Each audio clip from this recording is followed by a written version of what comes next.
Elton Ollerhead from Mediamark. A very warm welcome to the Red Zone. Tell me first, why does radio have a strong future?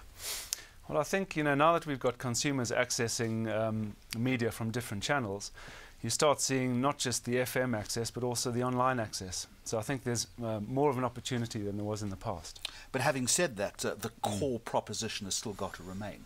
All these add-ons are nice, but it's important that you're still focusing on the single broadcast channel. Well, we are, and radio stations are focusing on the single broadcast and the content. And especially in this country where we've got people in their cars a lot of the time, we've got a very strong future in radio still. Let's talk a little bit about radio campaign planning. Simple, or has the philosophy, has the approach changed in any way, particularly with this multiplicity of platforms that you refer to?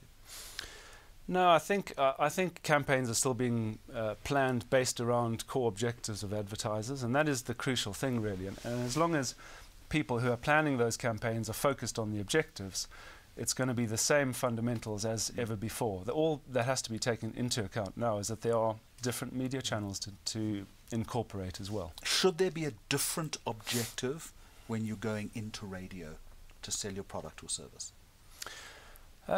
Of course there should. I mean, each media channel has its own strengths and weaknesses, and because radio is immediate, you can get high frequency, you can get good coverage quickly, you have to take advantage of its strengths.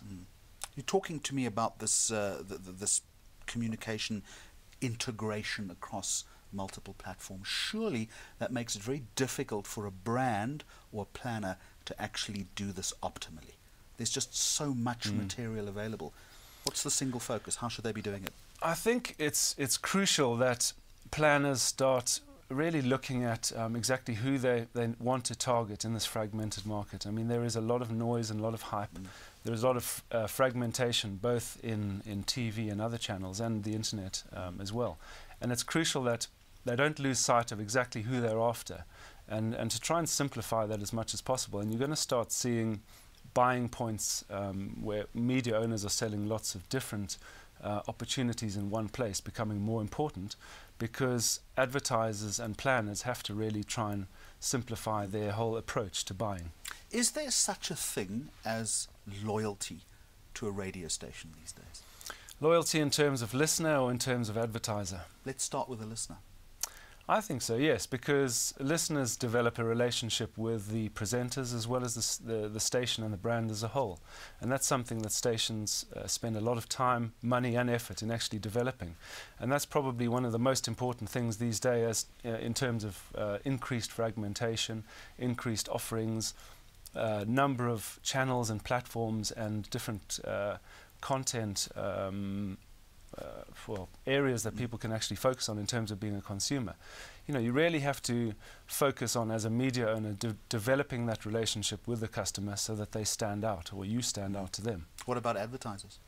Advertisers, a similar type of thing. I mean, from a trade marketing perspective, media owners spend a lot of time and money actually being in the faces of the planners and the agencies and clients, because being top of mind is very important. And as I say, when you've got all these different opportunities that you can buy, you have to be reminded of which are the biggest, the best, and why that is the case.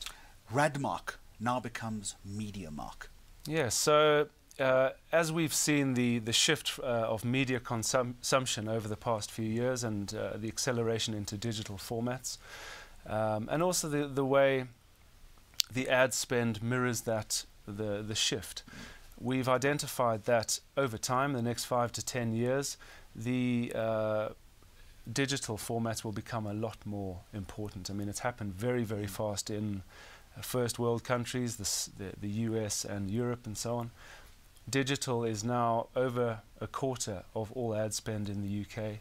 We're still quite small in South Africa, but we recognise the shift, and we recognise that as Radmark we weren't positioned well enough to take advantage and leverage. So how are you going to take advantage, and how does your strategy change? Well, we've got two things really. The one is the diversification into different media channels.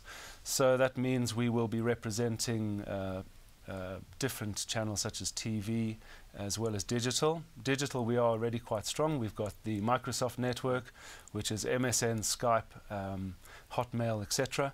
We also have a number of other websites that we do sell, but TV is an area that we have aspirations to get into. We've got conversations underway, nothing signed as yet, but we realize that we have to be more than just a radio sales house. Thank you for joining us. Thanks very in much. the Red Zone. Good stuff. Thanks, Jeremy.